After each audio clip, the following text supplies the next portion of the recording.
Muito bem, nós vamos compartilhar um texto da Palavra de Deus que está no livro de 1 Samuel. E como ontem, nós vamos trabalhar bastante na Palavra de Deus. Eu amo a Palavra de Deus. Eu tenho dito por onde eu passo que a Palavra de Deus é como um leão. O leão você não precisa defender, você só precisa soltar o leão. E ele faz o que ele tem que fazer. Ele faz o estrago que ele tem que fazer. E se a palavra é Jesus, porque ele é o verbo que se fez carne, veio e habitou entre nós. Se é pela palavra que tudo que foi feito se fez, é por ele que tudo que foi feito se fez, está em Colossenses. Ele é a palavra, ele é o verbo. Então, quando você libera a palavra, você está liberando Jesus. E se Jesus é o leão da tribo de Judá, quando você libera a palavra, você está liberando o leão. E o leão vai fazer o estrago que ele tem que fazer. Aguarde, porque o leão vai bradar nessa noite. Em 1 Samuel, capítulo 1, está escrito assim: houve um homem de Ramataim, Zofim, da região montanhosa de Efraim, cujo nome era Eucana, filho de Jeroão, filho de Eliú, filho de Tou, filho de Zuf, o efraimita. Tinha ele duas mulheres, uma se chamava Ana e a outra Penina. Penina tinha filhos, Ana, porém, não os tinha. E este homem subia da sua cidade de ano em ano a adorar e sacrificar ao Senhor dos Exércitos em Siló. E estavam ali os dois filhos de Eli, Ofni e Finéias, como sacerdotes do Senhor. No dia em que Eucana oferecia o seu sacrifício, dava ele porções deste a Penina, sua mulher, a todos os seus filhos e filhas. A Ana, porém, dava porção dupla, porque ele a amava, ainda mesmo que o Senhor a houvesse deixado estéril. A sua rival a provocava excessivamente para a irritar, porquanto o Senhor lhe havia cerrado a madre. E assim fazia ele de ano em ano, e todas as vezes que Ana subia à casa do Senhor, a outra a irritava, pelo que chorava e não comia. Então Eucana, seu marido, lhe disse: Ana, por que choras? Por que não comes? Por que estás de coração triste? Não te sou eu melhor do que 10 filhos?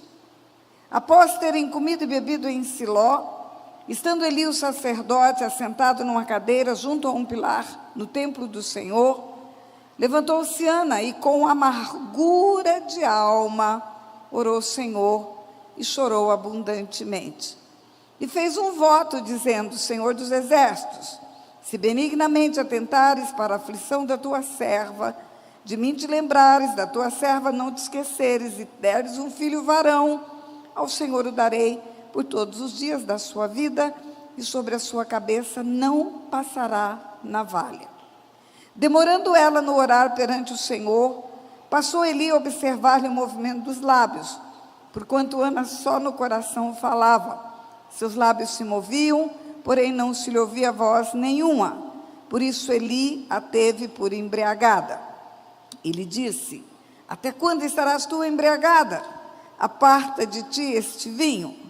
Porém Ana respondeu: não, Senhor meu, eu sou mulher atribulada de espírito. Não bebi vinho nem bebida forte, porém venho derramando a minha alma perante o Senhor. Não tenhas, pois, a tua serva por filha de Belial, porque pelo excesso da minha ansiedade e da minha aflição é que tenho falado até agora. Então lhe respondeu Eli: vai-te em paz, o Deus de Israel te conceda a petição que lhe fizeste.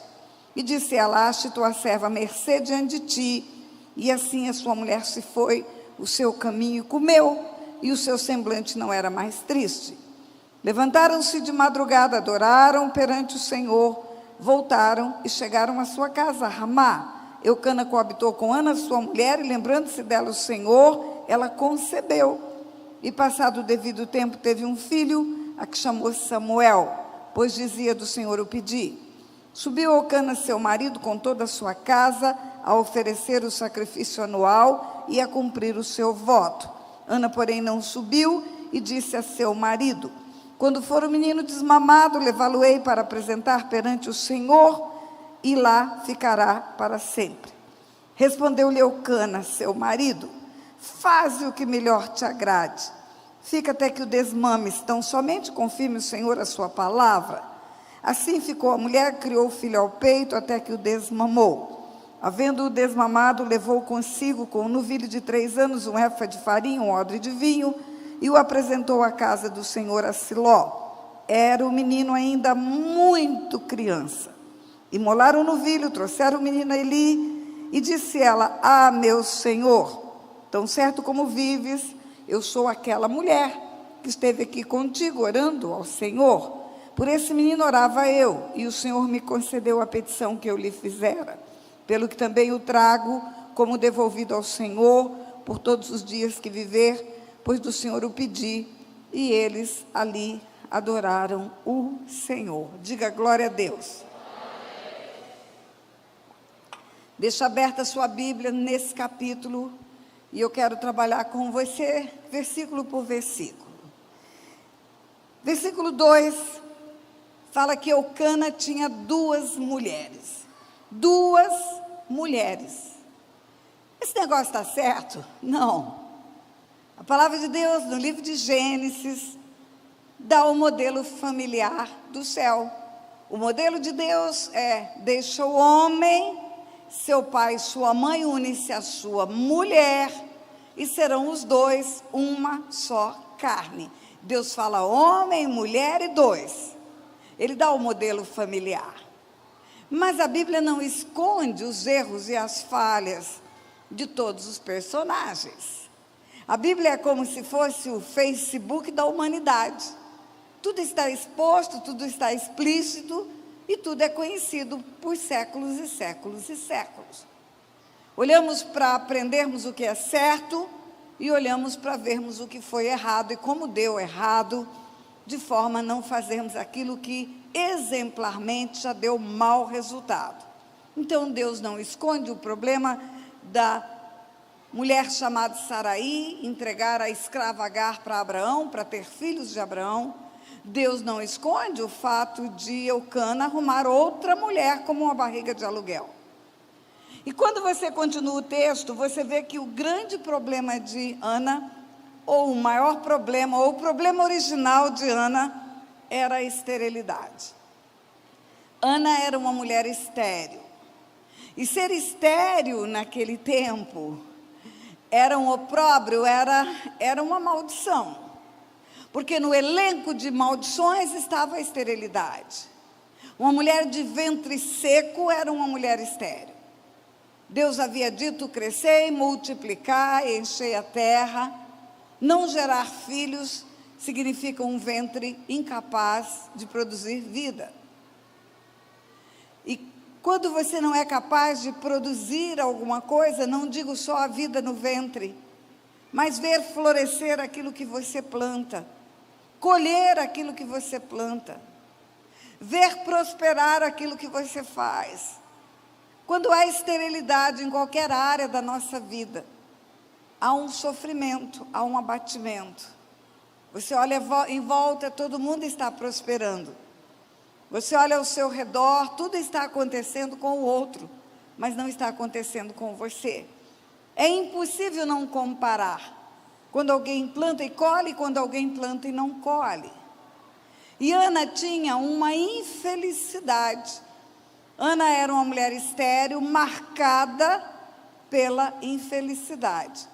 Só a esterilidade já seria um problema grande para Ana. Mas aí vem um problema adicional, consequente da esterilidade. O marido arruma outra. A Bíblia diz que tinha ele 2 mulheres. Uma se chamava Ana e a outra Penina. E Penina tinha filhos. Não era um filho só. Aqui está no plural, Penina tinha filhos. Então, Penina correspondia à necessidade que tinha o marido Eucana de ter uma prole, de ter uma descendência. Ele tinha Ana, e Ana não gerava filhos, ele arruma Penina, e Penina gera filhos. E a Bíblia continua, ele subia de sua cidade de ano em ano, para adorar ao Senhor. Olha, o rito de adoração do Velho Testamento era assim, uma vez por ano, as tribos subiam, iam a Siló, e ali naquele dia era o dia da adoração. Imagina você que nós adoramos ontem e hoje já adoramos de novo. Imagine se você adorasse uma vez por ano só. Tudo que é mais raro é mais esperado. O aniversário é uma vez por ano. O Natal é uma vez por ano. São celebrações que são muito importantes porque são raras. Tudo que é mais raro é mais desejado. Então esse dia devia ser um dia muito especial na vida do povo de Deus. De ano em ano nós vamos celebrar, devia ser dia de roupa nova, dia de arrumação diferente, dia de alimentação diferente, é um dia especial. E de ano em ano ele ia adorar ao Senhor com aquela família disfuncional, 2 mulheres, filhos de uma, outra estéril. E diz o texto, no dia em que ele oferecia o seu sacrifício, porque o sacrifício era oferecido ao Senhor partes dos animais, o Senhor pedia as gorduras, mas depois o povo fazia o churrasco da carne. E a hora em que fazia o churrasco, o povo de Deus comia junto, dividia o churrasco. E o povo de Deus gosta de comer, gosta muito de comer. Não sei se você gosta, mas eu gosto. Eu falo para Deus, obrigada, porque eu posso comer de tudo. Não passo mal com nada. Agora, se você perguntar o que você gosta, eu vou dizer, gosto de picanha. Eu posso escolher, então eu vou escolher picanha. E aquele povo comia churrasco nas celebrações. E aqui está, no dia em que Eucana oferecia o sacrifício, ele dava porções a Penina, sua mulher, e a todos os seus filhos e filhas. Então nós temos uma informação adicional. Eram filhos e filhas, meninos e meninas, homens e mulheres. Quantos? Quantos eram?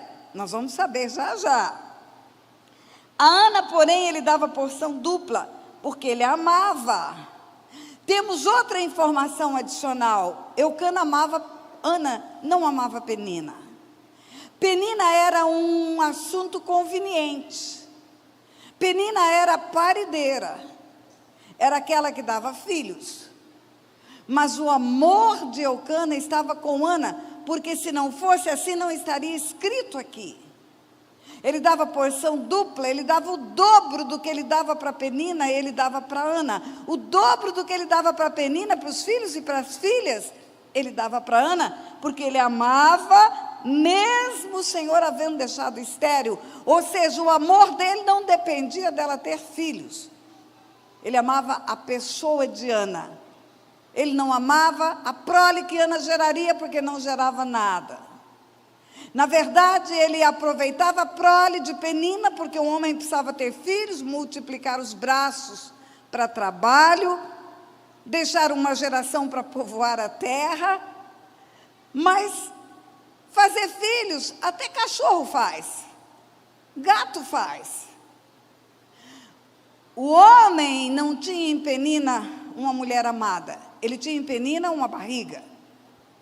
Mas aqui está escrito, ele amava Ana e dava porção dupla. E aí, a sua rival, e aqui está escrito rival, a sua rival a provocava excessivamente para irritar, porquanto o Senhor lhe havia cerrado a madre. A motivação da irritação era a esterilidade. E assim ele fazia de ano em ano, e todas as vezes que Ana subia à casa do Senhor, a outra a irritava, pelo que chorava e não comia. E aí Eucana, seu marido, lhe dizia, Ana, por que choras? Porque estás triste? Porque não comes? Eu não te sou melhor do que 10 filhos? Então eu posso dizer que Penina tinha 10 filhos. Eu posso dizer que a rival, a barriga de aluguel, já tinha parido 10 filhos. Porque Eucana fala esse número. Então vamos lá, entra nessa história. Ana tinha um problema sério, esterilidade, não gerava vida. Você sabe que quando Mical zombou de Davi, porque Davi entrou dançando na presença de Deus, Deus amaldiçoou Mical para o ventre dela ser seco, ela não ter filhos. A maldição de não gerar filhos era algo que envergonhava as mulheres. Então ela tinha esse grande problema, mas ela tinha um segundo grande problema. Ela tinha uma rival que morava dentro de casa, era tudo uma família só. 2 mulheres e 10 filhos. Porque quando Eucana fala, porque choras, porque estás tão triste, eu não te sou melhor do que 10 filhos, ele está dando um número que me faz acreditar que eram 10. Então, dentro de casa, havia uma rival. E havia uma família da rival. Ana era um time de um lado, de um só, um time do eu sozinho, e do outro lado um time de 11, que era Penina e os 10 filhos dela. E eles eram rivais, times rivais. A Bíblia diz rival, é a palavra que está aqui. Oposição, rival é oposição. Rival significa contrário. E morava tudo na mesma casa.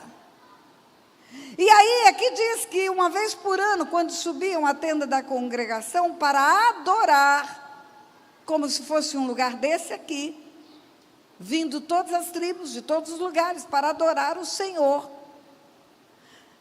Penina irritava Ana, e Ana chorava e não comia. Penina irritava Ana na hora do culto? Sim. Na hora da celebração? Sim. Na tenda da congregação? Sim. Espera aí, esse é um lugar que está todo mundo quieto, educado, sentado, silencioso, ouvindo a pregação. Na sua casa você não é assim. Na sua casa você se move, você fala, você mexe nas gavetas, você faz as coisas, dá gargalhada. Na sua casa você tem mais liberdade. Então, se na tenda da congregação, no lugar da adoração, no lugar da celebração, Penina irritava Ana, o que você acha que acontecia em casa? O que você acha que era a vida de Ana dentro de casa, o ano inteiro? Porque aqui está contando um episódio de um dia do ano. Um dia por ano, de ano em ano, na tenda da congregação, na hora da celebração, Penina provocava Ana, a ponto de fazer Ana chorar. O que será que Penina dizia para Ana? Não sei, mas eu sei que uma mulher que não tem temor de Deus, a língua pode ser uma espada. Eu sei que uma mulher que não tem temor de Deus, ela pode matar com a língua dela. O que Penina falava? Não sei, mas eu acredito que ela falava, você não tem vergonha? Passou mais um ano e cadê barriga em você? Você não está vendo que Deus não tem misericórdia de você? Por que você vem celebrar o Senhor? Por que você vem adorar a Deus se Deus já se esqueceu de você? Talvez Penina dissesse para ela, olha, sabe por que você está vindo? Você sabe por que Eucana traz você junto comigo e os meninos todos? Porque ele tem pena de você. Ele não deixa você em casa para você não morrer de vergonha. Ele te traz para você vir. E ainda tem esperança de um dia, talvez, quem sabe, gerar um filho, mas perca a esperança, Ana. Passa o ano, passa outro e Deus não liga para você. Quanto tempo uma mulher demora para ter 10 filhos? Aqui no Nordeste tem muita gente que teve 10 filhos. Quanto tempo demora para ter 10 filhos? Olha, o pastor Otto, ele é o 9º filho de 10. Minha sogra teve 10 filhos. Ela demorou quase 30 anos para ter 10 filhos. Porque tem mulher que não engravida enquanto amamenta. E tem gravidez que demora mais do que 9 meses para voltar a acontecer. 10 filhos, bota 30 anos. 30 anos, de ano em ano. Penina chega ou de filho ou de barriga, ou de filho ou de barriga, ou de filho ou de barriga, ou de neném no braço, ou de bucho. E Ana não tem filhos. O que Penina falava para Ana? Não sei, mas eu acho que ela falava: você é uma mulher maldita de Deus. Porque Deus está me abençoando a cada ano e você nada. Agora em casa, dá para você imaginar como era a vida dessas mulheres? Imagine Penina e Ana na mesma casa, que não é casa de construção, é tenda de couro de animais. Penina geme no quarto com Eucana e Ana escuta no outro quarto. E certamente Penina gemia mais do que precisava. Para acordar de manhã e falar: Ana, você viu que gostoso que foi lá com Eucana essa noite? E o dia que Penina não recebia as regras das mulheres e outra gravidez, dentro de casa ela falava: Ana, bingo, mais um para mim. 10 filhos. Quando o pequenininho nasce, o mais velho já tem mais de 15 anos. Eles não eram crianças todos eles. Os filhos aprendem com os pais a fazerem o que é certo e o que é errado. As crianças repetem os erros que os seus pais cometem. Eu acredito que os filhos de Penina, vendo Ana sendo maltratada pela mãe, maltratavam Ana também. Eu acredito que a zombaria de Penina na tenda da congregação era tanta, em casa era 10 vezes mais, e os filhos aprenderam a fazer isso também. Eu acredito que Ana sofria e comia o pão que o diabo amassou na mão de Penina e a sua prole. Então Ana não tinha só o problema da esterilidade. Ela tinha a esterilidade, ela tinha uma rival e ela tinha um bando de discípulos da rival, ferindo ela todo dia dentro de casa. Mas isso ainda não é só. Ana tinha mais um problema. O problema maior era o marido. Porque quando ele vê Ana chorando e não comendo, chorando e não comendo, chorando e não comendo, ele oferece uma porção em dobro para ela, mais do que para Penina. E ela não come, e ele fala: por que não comes? Porque estás triste. Eu não sou bonzão, eu não sou gostosão, eu não sou melhor do que 10 filhos. Por que você está aborrecida, mulher? Sabe como é? Porque você tem cartão de crédito, porque você tem carrão, porque você tem uma casa boa. Por que você está chorando? Deixa eu fazer a safadeza que eu quiser. Você não está satisfeita de ter uma conta bancária? Você não está satisfeito de comer todo dia, de ter pão na sua mesa? Você não está satisfeito de ter sapato, roupa? Por que eu não posso colocar um chifrezinho em você? A palavra de Eucana é uma palavra de um homem que não via um palmo na frente do nariz. Sabe qual é o outro problema de Ana? Um marido banana. Eucana era um marido banana. Como que ele não sabe porque ela chora? Como que ele não sabe porque ela está triste? Ele não vê a humilhação? Ele não vê a Penina irritando Ana no lugar que ele tinha que cobrar reverência, respeito, honra? É na tenda da congregação. Ele está vendo a maldade de Penina em Ana e ele não faz nada. Ele é um banana, omisso. As duas mulheres já estão dentro da mesma casa, vem todo mundo junto. É como se encostasse um carro aqui no estacionamento e descesse o homem, a amante e os filhos da amante. Era assim. E Ana ficava chorando no canto, de ano em ano, de ano em ano, de ano em ano, chorando, olhando para a sua dor, vivendo um problema atrás do outro, sofrendo, abatida. Se ela chorava na tenda da congregação, devia chorar o tempo todo. Agora Ana tinha mais um problema. Quando ela vai ao altar, o texto diz que ela foi ao altar um determinado dia. Ela saiu do seu lugar E ela veio ao altar e ela chorou diante de Deus e ela pediu um filho. Ela falou: se o Senhor me der um filho, eu vou consagrá-lo ao Senhor. Ele vai ser nazireu. Na sua cabeça eu não vou passar navalha. O que é nazireu? É consagrado, é separado. Por que o cabelo não era cortado? Porque o cabelo era um símbolo da consagração. O cabelo não é a consagração, é um símbolo da consagração. É um sinal para o mundo. A consagração é um estilo de vida. A consagração é uma vida escolhida, de separação, de santificação. Mas o cabelo anuncia para o mundo que aquele homem é separado e consagrado. Igual a aliança. A aliança de casamento não é o casamento. Ela é um sinal, ela é um símbolo. Ela é um significado de que há uma aliança de vida com uma pessoa.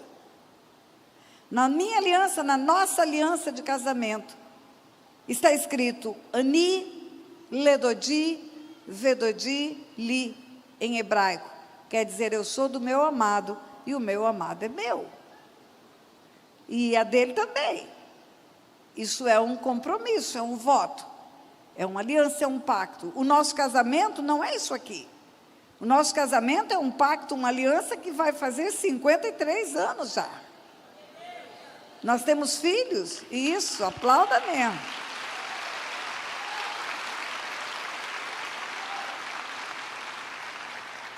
Nós temos filhos, um casal, nós temos netos, 6 netos, nós temos um bisneto. Resultado desse pacto de vida, dessa aliança. Agora, quando Ana vai ao altar chorando e balbucia para o Senhor uma oração, o sacerdote pensa que ela está bêbada. Esse é o outro problema de Ana. O sacerdote olha para ela e fala: mulher, até quando você vai ficar embriagada? Aparta de ti esse vinho. Como assim? Aquele homem está vendo essa mulher chorar, ano após ano, 30 anos. Aquele homem está vendo aquela confusão daquela prole. Você acha que ninguém via entrar um homem com 2 mulheres, uma em barriga, em barriga, em barriga, em barriga, e a outra nada? Você acha que aquele sacerdote nunca viu isso? Nunca se importou com isso? Quando ele fala para Ana: você está embriagada, aparta de ti esse vinho. Ele está mostrando uma omissão à necessidade daquela mulher. É um sacerdote que nunca chamou Eucana e falou: arruma a sua casa, bota ordem na sua casa. Nunca chamou Ana para falar: mulher, eu posso te ajudar em alguma coisa? Você precisa de uma oração? Nunca chamou Ana para falar: Ana, vem aqui, vamos conversar. Vamos ver o que eu posso pedir a Deus em teu favor. Um sacerdote banana também, completamente omisso, não quer saber da necessidade do rebanho, não quer saber do motivo do choro, não quer ordenar o conserto daquele rebanho. Ele não está preocupado com ninguém. Quando ela vai ao altar, ele a tem por embriagada. E ela fala: não, Senhor meu, não bebo vinho nem bebida forte, eu sou mulher atribulada de espírito. Eu estou com a alma amargurada. Diga: amargura de alma. A Bíblia diz que com amargura de alma ela orou ao Senhor. E ela responde: eu sou mulher atribulada de espírito. Diga: espírito atribulado. E ela continua, ela diz: pelo excesso da minha aflição. Diga: excesso de aflição. É que eu tenho chorado até agora. Ela diz: não tenha a tua serva por filha de Belial. Espera aí. Uma mulher na tenda da congregação tem amargura de alma? Tem espírito atribulado? Uma mulher na tenda da congregação tem excesso de aflição? Mas espera aí, não dizem que quando você está na presença de Deus acabaram os seus problemas? Não tem mais luta? Não tem mais dificuldade? Não é isso que está escrito na palavra. Não é isso. No mundo tereis aflições, é isso que está escrito. Não está escrito que não vai passar pelo fogo, não está escrito que não vai passar pela água. Mas não vai queimar e não vai afogar. Não está escrito que não vem o vento, a chuva e a tempestade. Na casa que está firmada sobre a rocha, vem igualzinho na outra casa. A diferença é que a casa não cai. Ela subsiste a chuva, o vento e a tempestade. A Ana, quando ela diz, pelo excesso da minha aflição, e quando diz que com amargura de alma ela orou ao Senhor, Ana está dando sintomas de depressão. O nome disso é depressão. Deus começou a me ensinar a cura da depressão pelos personagens bíblicos. Pela história de Ana, pela história de Elias, pela história de José.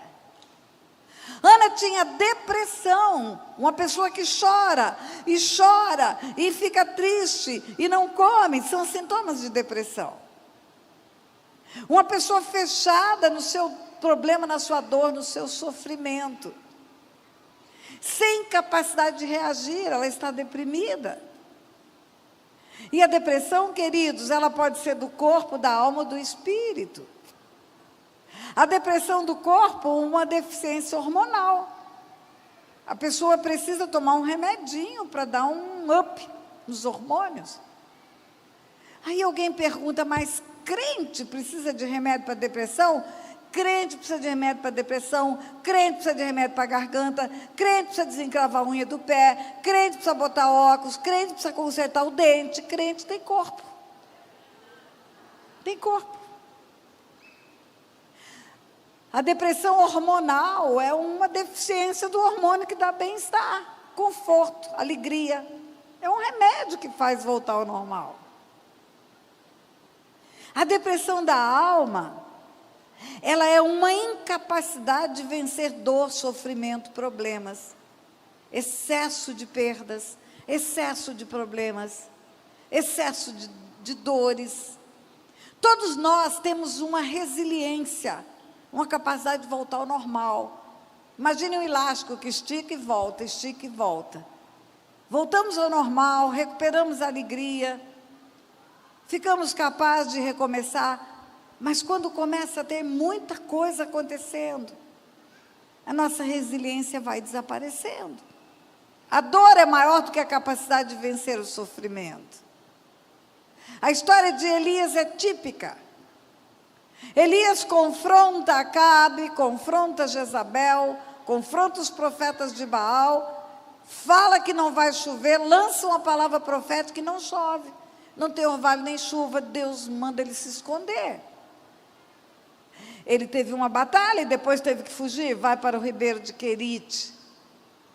É muito linda a história de um corvo trazer comida para Elias. 2 vezes por dia o corvo trazia alimento. Mas é só bonito de você ouvir, porque o corvo é um bicho imundo, ave de rapina, mata, caça, tira um pedaço e leva para Elias. E o corvo é bicho imundo, o Elias é profeta, ele sabe que o corvo é bicho imundo, ele conhece a lei. E na lei está escrito que quem tocar num bicho imundo, fica imundo até de tarde. E o bicho vinha de tarde de novo, e tocava de novo na comida de Elias. É como se você estivesse num lugar escondido e um porco trouxesse comida na boca para te dar, e você tinha que comer, ou come ou morre. Outra coisa, você acha que o corvo fritava o bifinho para trazer para Elias? Carne crua. Elias teve que se alimentar da boca de um bicho imundo, enquanto ficou no ribeiro de Querite. Aí Deus fala para Elias, agora você vai para a casa de uma viúva em Sarepta, na Síria. Síria é outra nação. Você vai ficar estrangeiro na casa de uma viúva pobre, dependendo da migalha que tem naquela casa. E ali Elias ficou 3 anos. 3 anos dependendo que a farinha multiplicasse, o azeite multiplicasse, que a farinha multiplicasse. É maravilhoso, é um milagre. Mas você vai aguentar comer pão e água 3 anos só. A prova de que Elias estava afligido com essa situação é quando morre o filho da viúva. Ele vai orar para ressuscitar o menino. Ele fala: Deus, até nisso me afligiste? Até nisso eu estou afligido nesse lugar. Você imagina a vizinhança daquela mulher falando de Elias. Tem um vagabundo na casa da viúva lá, não faz nada, só fica deitado esperando o pão que ela faz para ele. Quem é esse cara? De onde ele veio? O nome disso é humilhação. Um homem que conhece a lei, profeta, que sabe que os homens têm que alimentar as viúvas e os órfãos, sendo alimentado por uma viúva e por um órfão durante 3 anos. 3 anos. O dia que Deus mandou ele se apresentar a Acabe, ele pensou: acabou o meu sofrimento, volto para a minha terra, volto para a minha nação, vai começar um tempo novo. Mas sabe o que acontece quando Elias volta? Eu vou voltar para casa, quando eu chegar em casa vai ser alegria, até o cachorro abana o rabinho a hora que a gente volta. O nome disso chama acolhimento. Todo mundo tem necessidade de acolhimento. Todo mundo tem necessidade de um abraço quando volta. Todo mundo tem necessidade de um oi, tudo bem, como vai? Você acha que Elias foi recebido como? Para ele dizer: só tenho eu. Todos os joelhos se dobraram a Baal.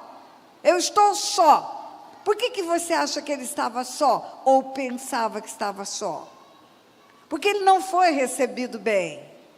Sabe por quê? Porque foi a boca profética dele que trouxe seca para Israel. E não trouxe seca só para Acabe, só para Jezabel. Trouxe seca para a nação inteira. Todo mundo perdeu o gado, todo mundo perdeu a planta, todo mundo estava passando necessidade. Quando Elias volta, olha só o profeta que é responsável pela nossa seca. É ele. Ele não foi recebido bem. Mas mesmo assim ele foi confrontar os profetas de Baal, os profetas dos postes ídolos. Venceu a batalha, veio o fogo do céu, bebeu aquele holocausto. Nessa hora Elias pensou: agora acabou. Agora acabou, eu venci o inferno, o mal acabou, a autoridade do céu chegou, não tem mais guerra, porque agora é só vitória. Aparece Jezabel e fala para ele: vai começar tudo de novo. Eu vou contra você e você vai ver o que eu vou fazer para você. Nessa hora Elias entrou embaixo de um zimbro e pediu a morte. Você sabe que a depressão, ela tem estágios. Primeiro começa a haver uma tristeza, depois um desinteresse pelas coisas, depois uma necessidade de ficar sozinho, depois vai perdendo o gosto por tudo, até chegar no clímax, que é o desejo de morrer. A vida perde o sentido. Elias entrou embaixo de um zimbro e pediu a morte. Quando Elias pediu a morte, ele estava no último estágio da depressão reativa. Deus, eu não aguento mais, me leva. Eu prefiro morrer do que começar tudo de novo. Eu não aguento. Aí Deus me ensinou a curar a depressão com Elias. Um anjo veio dar comida para Elias 2 vezes. Por que uma vez só não foi suficiente? Por que o anjo teve que alimentar Elias 2 vezes? Porque o nome disso é restituição. Elias primeiro teve que comer da boca de um bicho imundo, agora é um anjo que alimenta. Depois Elias teve que comer da mão de uma viúva pobre, agora é o anjo de novo. É como se Deus falasse: olha, a tua miséria acabou, agora é o céu que está te alimentando. É o céu que está te provendo. Na força daquela comida ele caminhou 40 dias e 40 noites. A Bíblia diz que ele chegou no monte, e veio o vento, veio a chuva, veio a tempestade. Deus não estava no vento, na chuva e na tempestade. Claro que estava. O vento, a chuva e a tempestade eram as emoções de Elias. É o turbilhão que há no coração de uma pessoa depressiva. Ela não escuta Deus. Ela só vê o problema dela e não vê outra coisa. E você visita a pessoa e você fala: minha irmãzinha, levanta, abre a janela, toma banho, o Senhor te ama, você é mais importante para Ele do que o mundo inteiro. E parece que você não falou nada. Amanhã você volta e ela está de novo caída e não quer nada com nada. E você tenta animá-la e você volta e ela está caída. Não escuta Deus. Só escuta a sua dor, o grito do seu coração. Aí ele diz: quando veio a brisa suave, Deus estava na brisa. Deus está em tudo, a voz de Deus é o trovão. A brisa é o coração calmo dele. A hora que ele se acalmou, ele ouviu Deus. A hora que ele aquietou a alma, por isso que de vez em quando a gente precisa falar: aquieta minha alma, aquieta minha alma, aquieta minha alma. Quando a alma dele se aquietou, ele ouviu a voz de Deus. E aí ele falou: eu estou só. Deus falou: não, tem 7.000 joelhos que não se dobraram a Baal. Quando você vai cuidar de uma pessoa depressiva, com depressão reativa, ela fala: ninguém tem o problema que eu tenho, ninguém olha para mim, ninguém se preocupa comigo. Você fala: não, irmãzinha, tem um grupo do WhatsApp orando por você. Tem uma turma de irmãos lá da igreja que oram por você. Olha, tem gente no Brasil inteiro, num grupo de oração, orando por sua vida. Mas ela parece que não entende isso. Só hora que ela se acalma, que ela vai começar a agradecer as pessoas, reconhecer que tem gente interessada por ela. Ela vai ver que às vezes tantas que você esteve na casa dela, você estava preocupada com ela. Às vezes que você ligou, que você chamou, você estava preocupada com ela. Quando ele se acalmou, ele escutou a voz de Deus. Deus falou: você não está só. Irmãzinha, você não está só. Meu irmão, você não está só. Nós somos um corpo. O que acontece com cada um de nós importa para o corpo inteiro. Nós somos um corpo, membros do corpo de Cristo. Tudo o que acontece conosco é importante para toda a igreja. Quando um cai, a igreja inteira tem que se preocupar. Quando um está doente, a igreja inteira tem que se preocupar. Hoje eu escutei uma palavra, eu estava me arrumando e botei uma pregação. E nessa pregação, o pregador fala que existem ministérios que cortam fora o membro do corpo. Corta fora. Se você está com uma unha encravada, você arranca o dedo, é isso? Se você está com um pé quebrado, você corta a perna e joga fora? Não.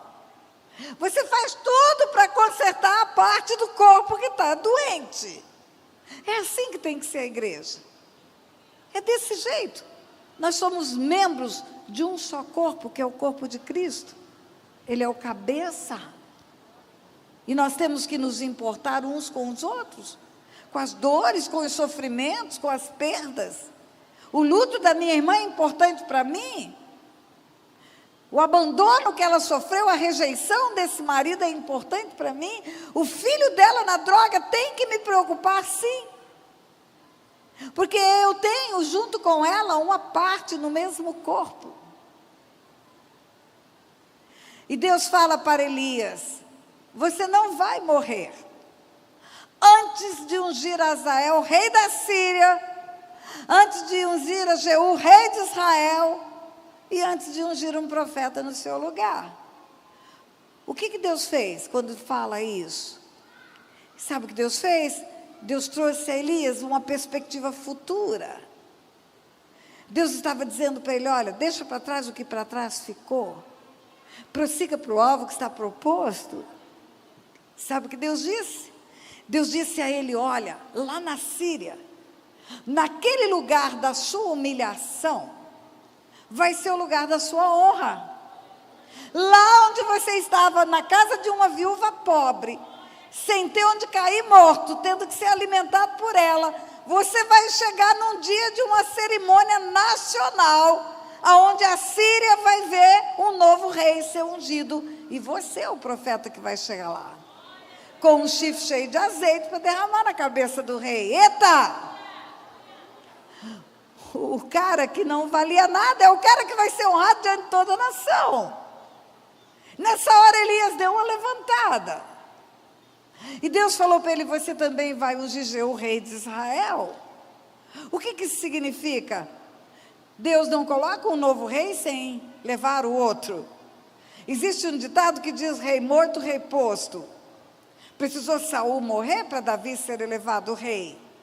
Quando Deus fala para Elias que vai ter um novo rei em Israel, Elias entende o recado: Jeú vai acabar e Jezabel vai acabar. O reinado de trevas que está sobre Israel vai acabar. E quem vai ser o profeta que vai derramar o azeite na cabeça do rei? É você, Elias. É você que foi perseguido, foragido, escorraçado. É você que vai ser o mensageiro do Deus Todo-Poderoso para ungir o novo rei. E quando Deus fala para ele: você também vai ungir um profeta no seu lugar. Deus está dando um recado para ele: Elias, eu preciso de profeta, eu não fico sem profeta. Ou seja, você é importante para mim, cara. Você vai ser honrado no lugar da desonra. Vai ser reconhecido o seu ministério profético diante de toda a nação de Israel. E eu preciso de você. Sabe o que é isso? É dar importância, dar valor. Você vai tratar de uma pessoa com depressão, você começa a mostrar o valor que ela tem. Você começa a mostrar os talentos que existem nela. Você chega para ela e fala: querida, você é um depósito de Deus. E você tem dons, tem talentos que Deus trouxe para esta geração. Ele quer usar a sua vida. Não se deixe abater pelo sofrimento, levanta a cabeça. O que não causa a nossa morte nos torna mais fortes. Levanta. Você começa a mostrar o futuro. Traz à memória o que dá esperança. Deixa para trás o que para trás ficou. Ensina ela que o tempo vai fazer o conserto das coisas. Existe um tempo de Deus, um kairós de Deus. Os decretos de Deus, eles são mutáveis pelo tempo. Presta atenção, Deus fala para Abraão: mata Isaac, mata. Abraão sobe para o Monte Moriá com Isaac. Quando Abraão pega o cutelo para matar Isaac, Deus fala: não mata, mudou o decreto. Mudou o decreto. É isso aí, Deus muda o decreto de morte sobre a sua vida. Muda.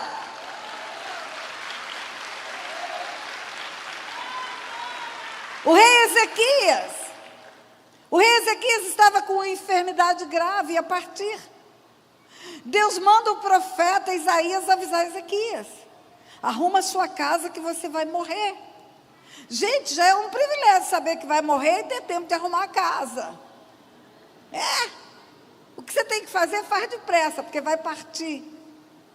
Só que quando o profeta vira as costas, está no pátio do palácio saindo, Ezequias se volta para a parede e fala para o Senhor: Senhor, eu tenho andado nos teus caminhos, eu tenho sido reto diante do Senhor, eu tenho feito a tua vontade, tem misericórdia de mim. Sabe o que acontece? Deus fala para o profeta: volta. E o profeta volta. E Deus fala para o profeta: avisa ele que eu vou dar mais 15 anos para ele. Mudou o decreto de morte. Mudou. Isso. Deus muda decretos de morte.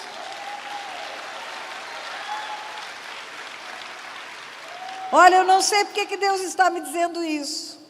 Mas tem gente aqui que tem um decreto de morte que vai ser mudado hoje. Hoje.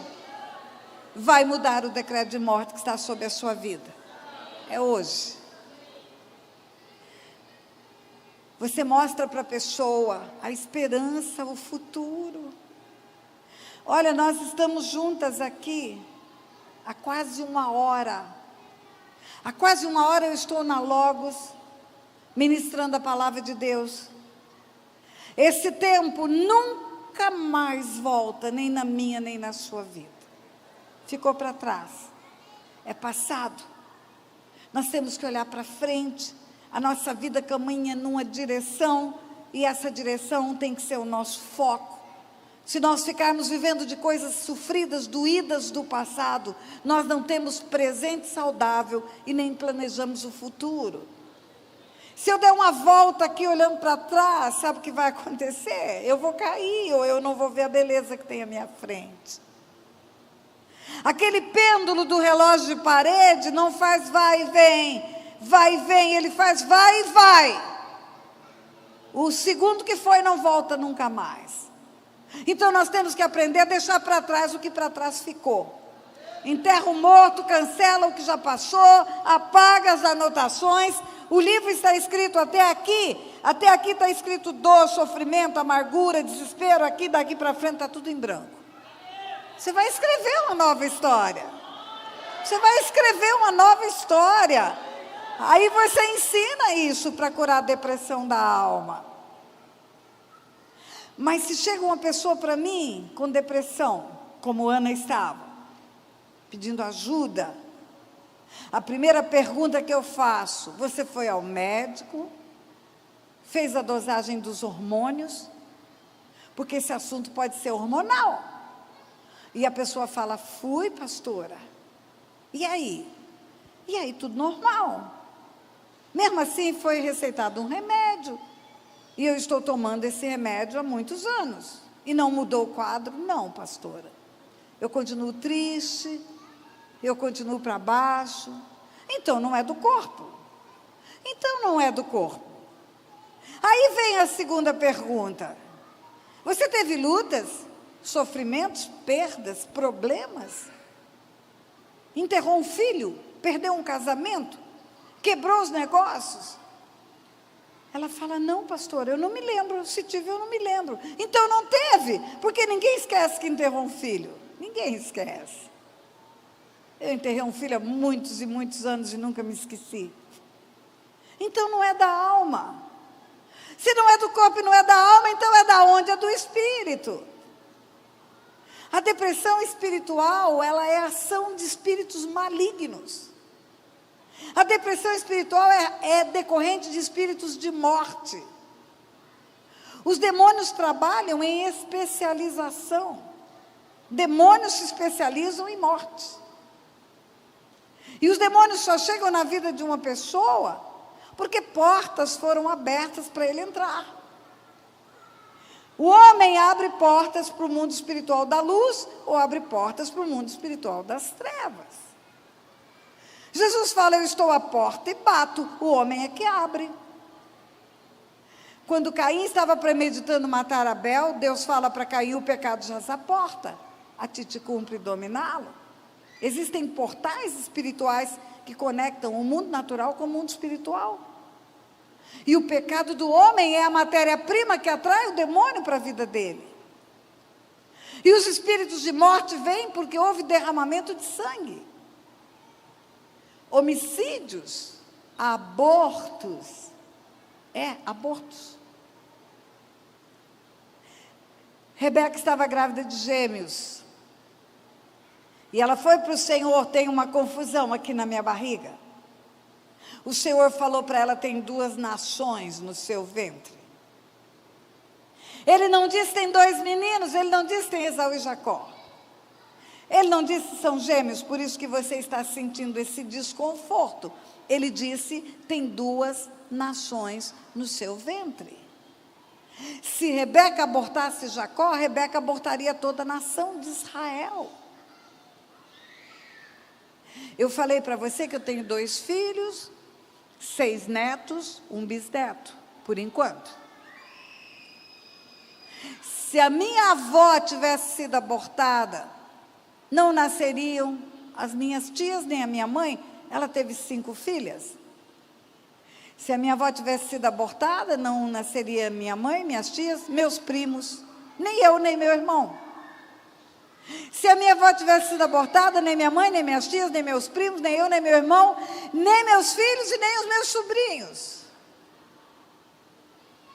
Se a minha avó tivesse sido abortada, nem minha mãe, nem eu, nem meus filhos, nem meus netos, nem o meu bisneto. Você não aborta uma pessoa, você aborta gerações. Você aborta o filho, o neto, bisneto, tataraneto, tatataraneto, tatataraneto. E esse sangue todo está onde? Está no ventre. Esse sangue é uma oferenda para Satanás. Derramamento de sangue de criança no ventre é uma oferenda para o diabo. Espíritos de morte são atraídos. Dificilmente uma pessoa que tem depressão espiritual não tem um histórico de derramamento de sangue. Eu não conheço nenhum caso. E trabalho com libertação há mais de 30 anos. E os sintomas são iguais da depressão física, iguais os da depressão emocional. A diferença é o final da história. Porque na depressão espiritual a pessoa suicida. O demônio consegue levar até o suicídio. Derramou sangue, ele quer morte. Começa com a depressão. Ana era depressiva. A depressão de Ana não era física e não era espiritual, era emocional. Ana sofreu muito, ano após ano, sendo humilhada, envergonhada, desprotegida. Ela se sentiu abandonada pelo marido, pelo sacerdote. Ela não tinha para onde correr.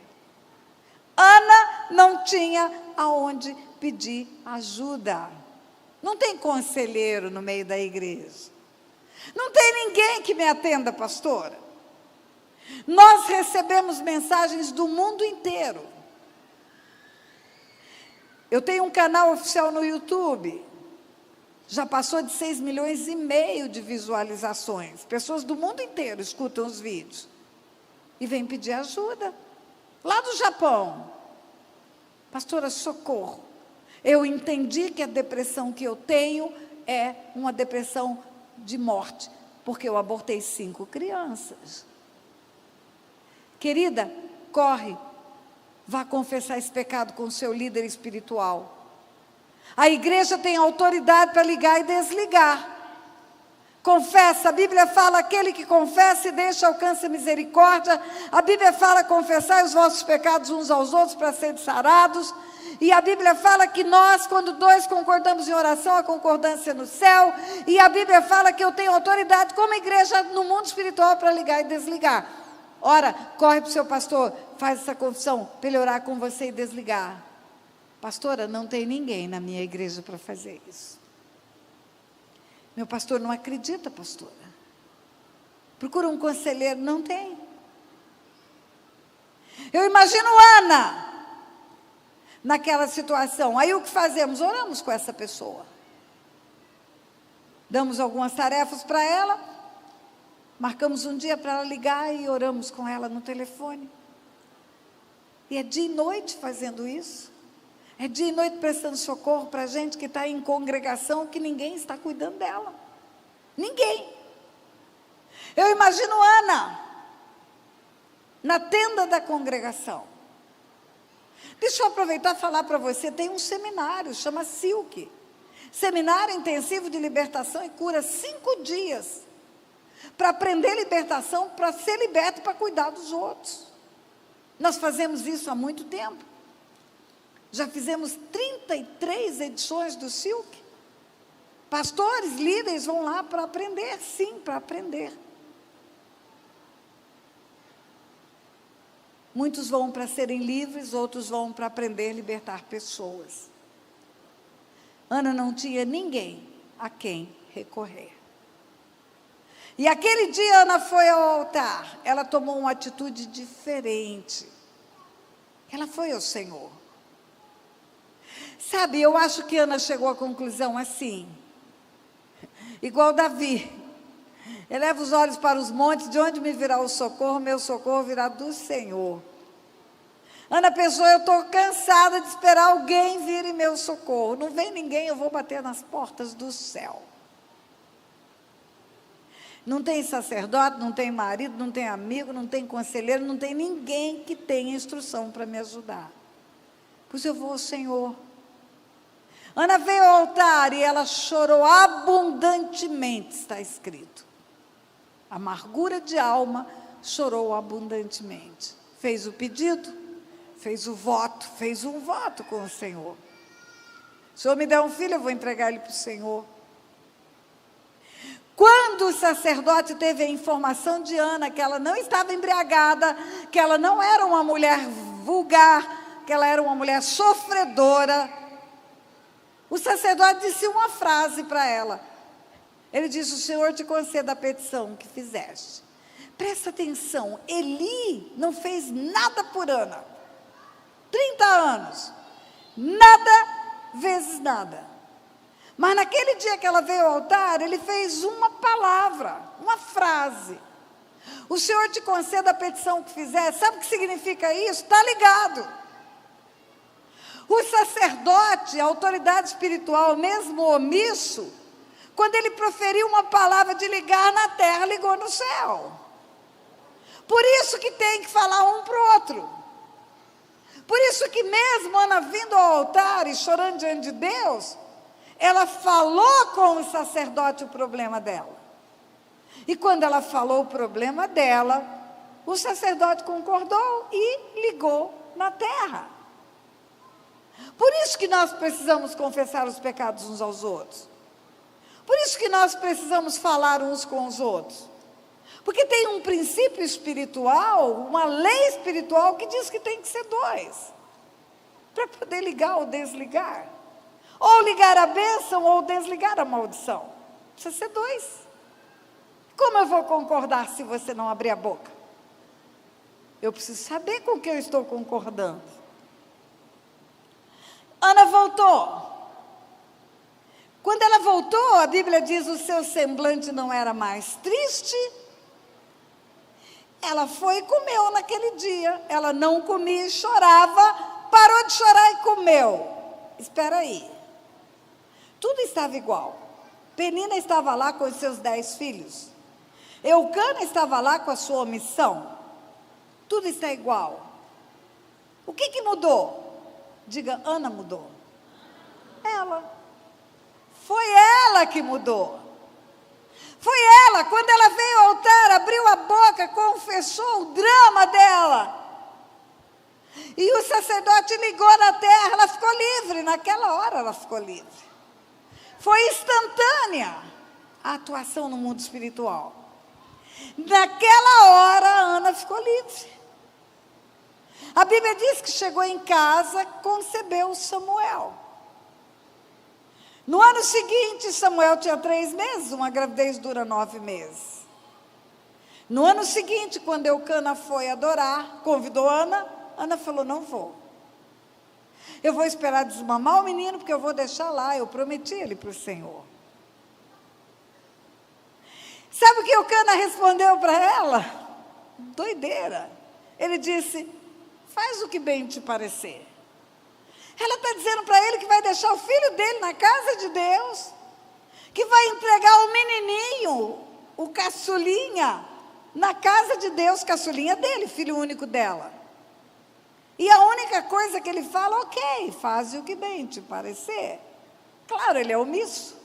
Ele não está preocupado com nada. Para ele é o 11º. Quem tem 11 não vai fazer muita diferença deixar um lá no altar.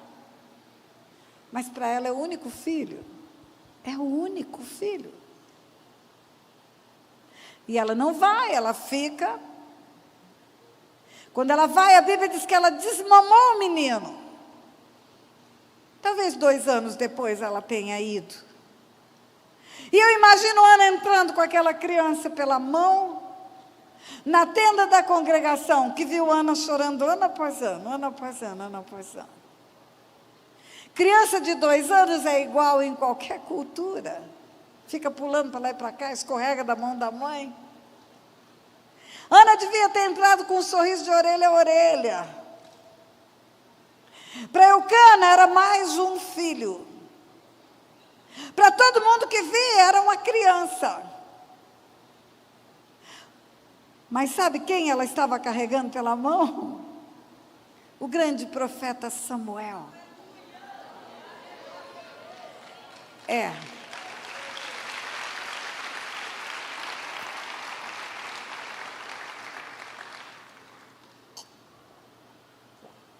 Deixa eu dizer uma coisa para você e para você que está em casa me ouvindo. Eu já ministrei essa palavra muitas vezes, mas hoje, enquanto eu estava lá no hotel me preparando para vir, Deus falou algo novo. Escute bem o que eu vou te dizer. O grande profeta Samuel, trazido pela mão de Ana ao altar, sabe o que significa? Significa que quando você sai do lugar da dor, quando você sai do lugar do sofrimento, quando você sai do lugar da humilhação, quando você sai do lugar da depressão, quando você se levanta em Deus, você muda de nível, você sai do nível do rame-rame, do mimimi, e você entra no profético. O que você vai gerar vai transformar gerações. Vai transformar gerações. Por isso que o diabo quer você chorando. Por isso que ele quer você se lamentando e olhando para o seu sofrimento. Por isso que ele não quer você livre. Porque quando você se liberta, o que você gera é profético na terra. Na sua geração vai ser impactado o que você vai fazer. Quando você se torna livre, aquilo que tem dentro de você, que é o depósito de Deus, quando Ele escolheu a sua vinda ao mundo, vai acontecer. Você acha que foi só para Jeremias que ele fala: antes que eu te formasse, eu te conheci? Antes que saístes do ventre da tua mãe, eu te constituí profeta às nações? Sabe o que significa? Jeremias, você foi para a barriga dela com o ministério profético já. Você já nasceu com o ministério profético. Você olha a história de Sansão em Juízes capítulo 13. Sansão nasceu para ser o libertador de Israel. Você olha a história de João Batista, que eu falei ontem, nasceu para ser o profeta que vai anunciar a vinda de Jesus. Você não tem um plano porque nasceu, você nasceu porque tem um plano de Deus para a sua vida. E quando o diabo te prende em alguma coisa, quando o diabo te coloca cativo em alguma coisa, o propósito dele não é você, é que o plano de Deus não se cumpra. Por isso que ele te prende. Quando você fica livre de Satanás, quando você entra no lugar da libertação, quando você abre a sua vida, tira a caixa preta que estava escondida e permite que seja ligado da terra o que você faz e desligado das trevas, a prisão e o cativeiro. Sabe o que acontece? Aquilo que você nasceu com ele para ser, vai ser. Aquilo que foi planejado para a sua vida vai acontecer. Vai acontecer. O profético que tem dentro de você para mudar a sua geração vai acontecer na hora da sua libertação. Por isso, pode aplaudir. Por isso que o diabo trabalha dizendo: crente não precisa de libertação, para você nunca ir procurar libertação. Porque a hora que você se torna livre, você se torna um problema para Satanás. Por isso que o diabo fala: não, crente não tem depressão, não precisa de ajuda. Porque a hora que você é curada, o inferno está encrencado. E nesta noite, nós vamos fazer uma oração aqui para que você seja livre. Todo cativeiro que te prende seja quebrado nessa noite. Toda cadeia que te prende, como igreja nós temos autoridade para romper. Talvez tenha gente aqui nesse lugar que ano após ano está chorando porque o diabo está aprontando todas. Pessoas nesse lugar que ano após ano está abatida, humilhada, envergonhada. Você que está em casa, talvez tenha um histórico de sofrimento, de dor, e o diabo quer te ver chorando. Hoje é dia de levantar e bater no cão. Hoje é dia de levantar e botar o inimigo para correr. Essa turma de louvor nem sabe por que escolheu esse louvor, mas escolheu por causa disso.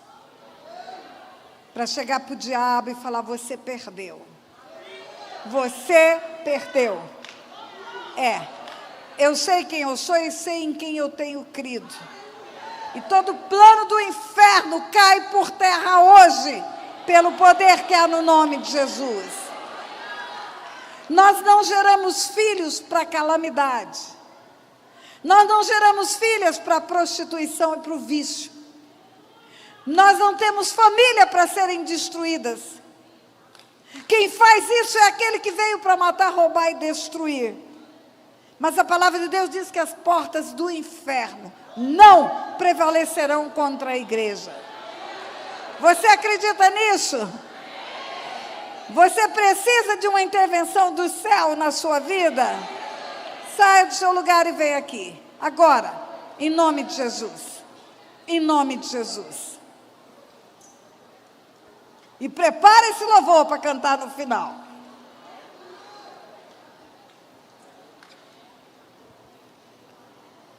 Ana saiu do seu lugar. Ela saiu do seu lugar. Ela veio ao altar. Ir ao altar é uma atitude. É uma atitude. Sair da passividade, sair do comodismo, sair da aceitação.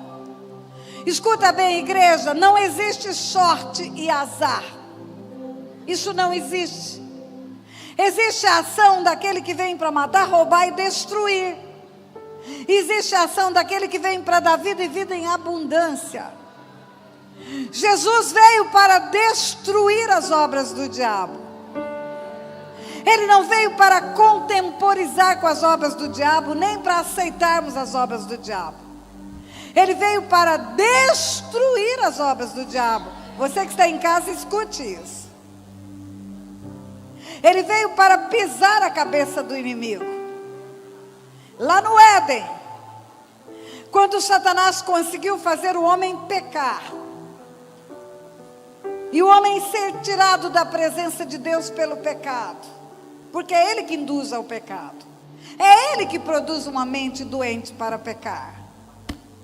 Quando ele conseguiu levar o homem para o pecado, ele esperava que Deus fizesse com o homem o que fez com ele quando pecou. Ele era um anjo de luz, querubim ungido de Deus.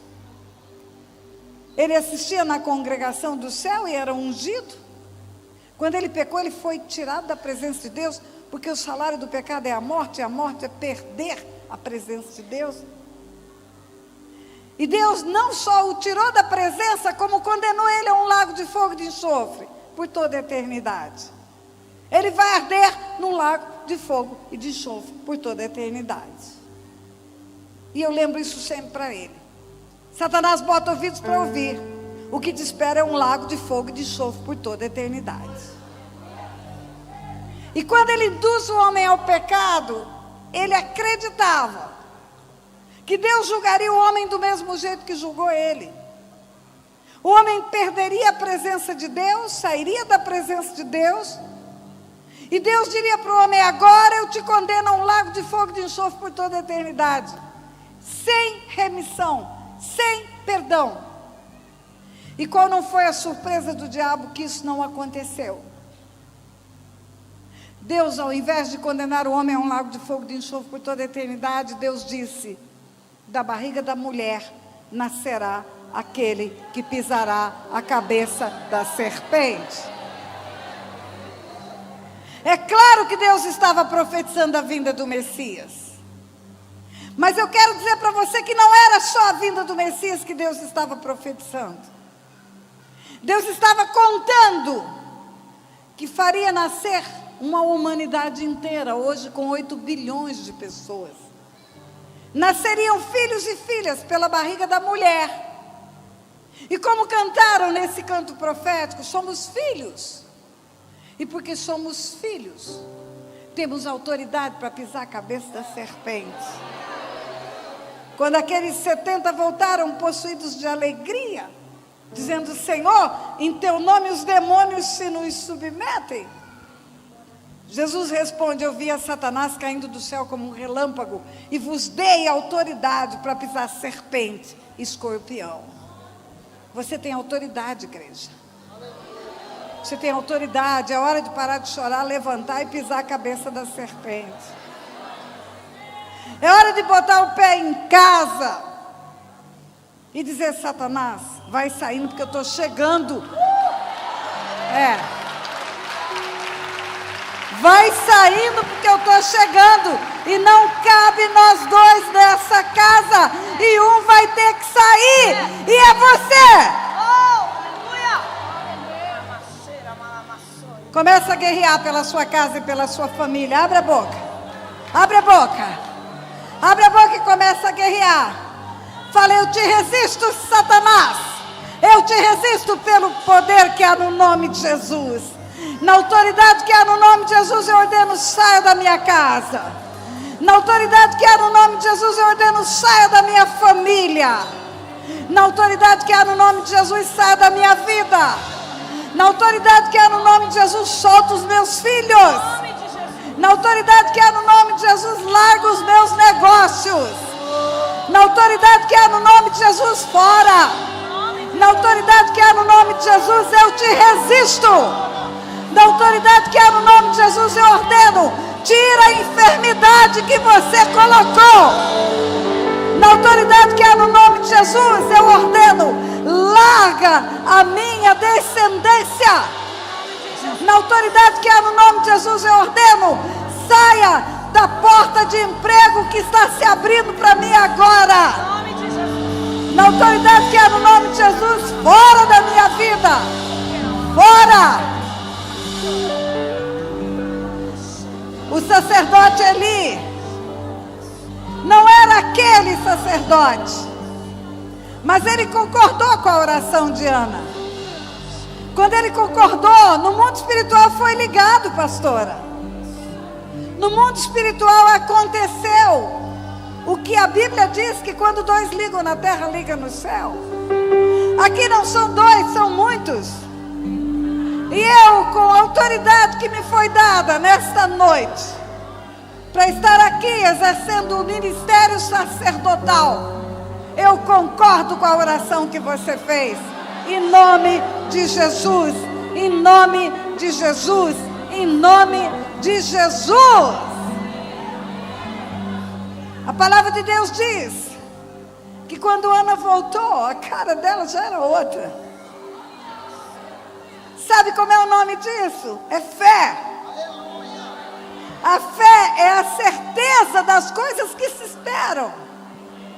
E a convicção daquilo que não se vê, você não está vendo ainda.